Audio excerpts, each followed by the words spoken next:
안녕하십니까, 박사입니다. 전 세계가 우크라이나발 경제 위기의 여파로 죽을 지경입니다. 독일에서는 6명 중에 1명꼴로 돈을 아끼기 위해 끼니를 거른다는 조사 결과가 나왔습니다. 독일의 Institute for New Social Answers가 조사해 빌트지에 발표한 조사 결과입니다.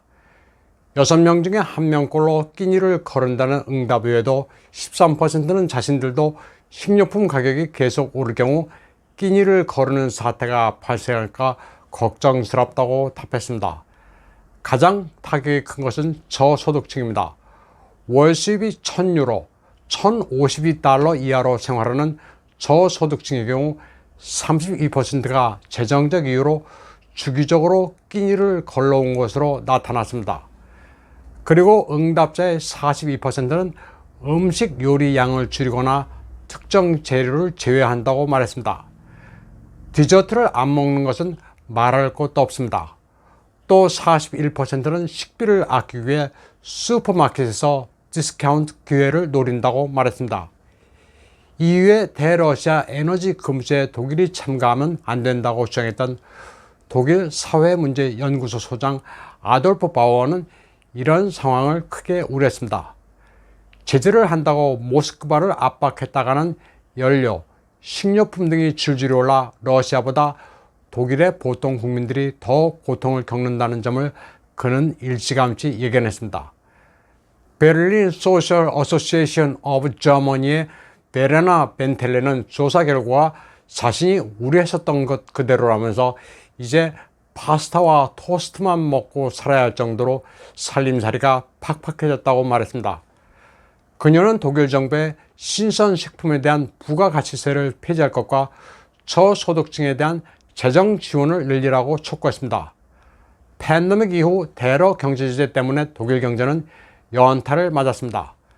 특히 러시아와 벨라루스산 비료를 금수 조치하는 바람에 내년에는 300만 입방톤의 곡물 수확이 줄어들 것으로 예상되고 있습니다. 독일에서는 difficult autumn, tough winter라는 말로 다가올 가을과 겨울을 걱정하고 있습니다. 에너지도 큰 문제입니다. 독일 부총리이며 경제장관인 로버트 하벡은 올 가을과 겨울에 심각한 상황이 성큼 다가왔다고 말했습니다. 연방경제환경행동의 에너지 절약 캠페인을 맡고 있는 그는 올 연말까지 러시아산 석탄과 원유를 대체하고 2024년까지 대체 에너지원을 찾아 천연가스 수입을 중단한다는 방침을 밝혔습니다. 뾰족한 대책도 없이 왜 이런 짓을 하는지는 알 수 없습니다. 그는 에너지 가격이 지금 상당히 높으며 다가올 난방 시즌에는 사람들이 아마도 지금보다 더 많은 요금 명세서를 받아보게 될 것이라고 말했습니다. 그러면서 지금부터 에너지 절약을 하자고 호소했습니다. 독일 정부는 에너지 체인지를 위해 8천만이 하나가 되자는 캠페인을 하고 있습니다. 일상에서 에너지 절약을 위해 어떻게 해야 하는지, 냉장고 관리법과 온도 낮추기 요령, 사무실에서 LED 조명 등 사용하기, 수돗물 절약, 욕실과 침실의 난방비 절약 등을 웹사이트에서 알리고 있습니다. 로버트 하벡은 러시아로부터 에너지 독립을 위해 그리고 환경을 위해 독일인 모두가 에너지를 절약하자고 호소했습니다. 미국도 40년 만에 최고의 인플레이션으로 아우성입니다. 노동청 통계로 소비자 물가는 5월 지난해 대비 8.6% 올라 1981년 이래 최고치의 인플레이션을 기록했습니다. 식료품과 가솔린 가격 역시 8.6%, 특히 가솔린은 지난해 대비 50%나 올랐습니다. 그러나 바이든은 이를 두고 푸틴 탓을 하고 있습니다. 그러면서 자기 행정부는 튀는 물가를 잡기 위해 노력하고 있다면서 글로벌 서플라이 체인의 정체를 풀기 위해 안간 힘을 쓰고 있다고 주장했습니다. 자기 잘못을 인정하지 않으면서 오늘날 미국인이 겪고 있는 물가 인상을 두고 푸틴스 프라이스 하이크라고 우겨댔습니다. 그러면서 식료품과 가솔린에 푸틴 텍스가 붙은 것 같은 이런 현상을 처음 본다고 말했습니다. 그러자 인터넷에는 풍자 포스팅이 올라왔습니다. 푸틴이 미국의 물가를 올리라는 대통령령에 서명했다는 글과 그의 직무 모습을 합성했습니다.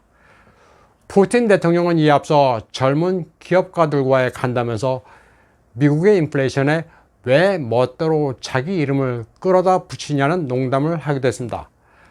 그런데 사실 바이든의 이런 주장에도 불구하고 미국의 인플레이션은 그가 취임한 뒤 발생한 것입니다. 2020년 12월에 1.4%였던 것이 2021년 12월에는 7%로 뛰었습니다. 휘발유 가격도 러시아의 특수 군사작전이 시작되기 2달 전보다 훨씬 뛰었습니다. 2020년 12월에 갤런당 평균 2.28달러였던 것이 1년 뒤에는 3.40달러로 폭등했습니다. 바이든이 취임하고 나서 캐나다와 미국을 연결하는 XL 파이프라인을 멈추게 하고 화석 에너지 사용을 줄인다고 하면서 휘발유는 지속적으로 가격이 올랐습니다.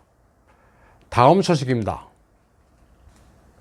세베로도네츠크 전황입니다. 세베로도네츠크는 얼마 전 젤렌스키가 시찰했던 리시찬스크 북쪽에 있습니다. 지금 세베로도네츠크는 병력과 장비 면에서 우크라이나가 절대 열세입니다. 병력이라고 해봐야 젤렌스키가 리시찬스크에 데리고 온 몇백 명이 전부입니다. 세베로도네츠크에서 반격을 하려면 적어도 3,000명은 필요하지만 병력이 적어 그대로 밀리고 있습니다. 지금 국제용병들은 화살표 표시가 있는 아조트 화학공장 단지에 고립되어 있습니다. 국제용병과 우크라이나군을 다 합쳐 3,400명으로 추정되고 있습니다. 이들은 민간인 500명도 인질로 잡고 있습니다. 세베로도네츠크를 완전 포위한 지 3일째인 어제 체첸 공화국 지도자 카디로프는 이제 작전이 거의 마무리돼가고 있다고 밝혔습니다. 체첸군은 아조트 단지 입구에 검문소를 장악하고 인질로 잡힌 민간인을 대피시키는 동시에 마무리 교전을 벌이고 있습니다.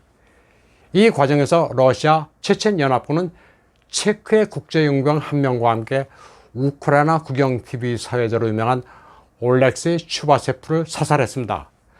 추바세프는 우크라이나인들은 애들도 아는 지명도가 높은 스타입니다.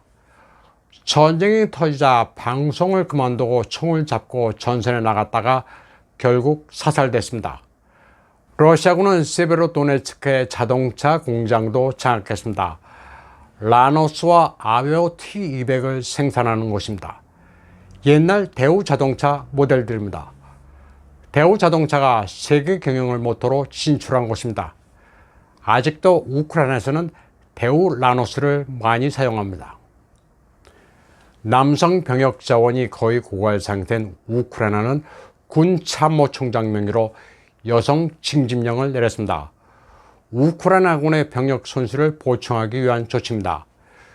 6월 15일까지는 여성 동원령을 발동하고 6월 31일까지 18세에서 60세에 이르는 우크라이나 여성들은 병역 자원으로 등록될 예정이라고 밝히고 있습니다. 징집 대상 지역은 키예프, 키로보그라드, 니콜라예프, 오데사, 하리코프, 그리고 도네츠크와 자포로제 일부 지역이라고 명시했습니다.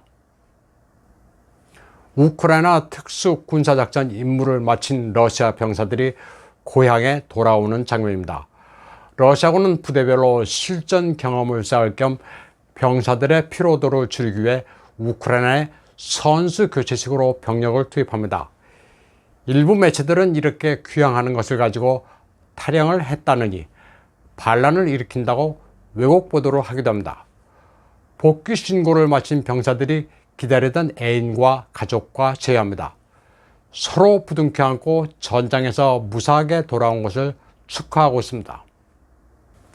돈바스 지역에서는 노령연금을 받을 만한 연령대의 남성들이 자진해서 참전하고 있습니다. 과거 수년 동안 우크라이나 네오나치의 잔악 행위를 목도했던 이들이 복수를 위해 그리고 가족과 친구를 지키기 위해 떨쳐 일어났습니다. 나이는 지긋하지만 그래도 총을 들 수 있는 만큼 자기 고장을 네오나치에 다시 넘겨주지 않겠다는 결의에 차 있습니다.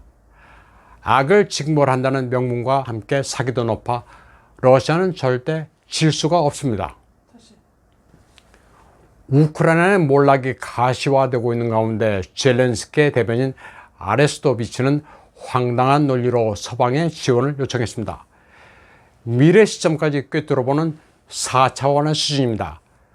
만약에 푸틴이 승리를 하게 되면 50만 명의 우크라이나 병력이 이미 150만이나 되는 러시아 대군에 가담하게 되니 막아야 한다고 말했습니다. 그러면서 우리가 어떻게 싸우고 있는지 보고 있지 않느냐. 우리가 지게 되면 러시아군은 도저히 서방 측의 전력으로서는 막을 수가 없다고 말했습니다. 오늘 방송은 여기까지 하겠습니다. 시청해주신 여러분 감사합니다.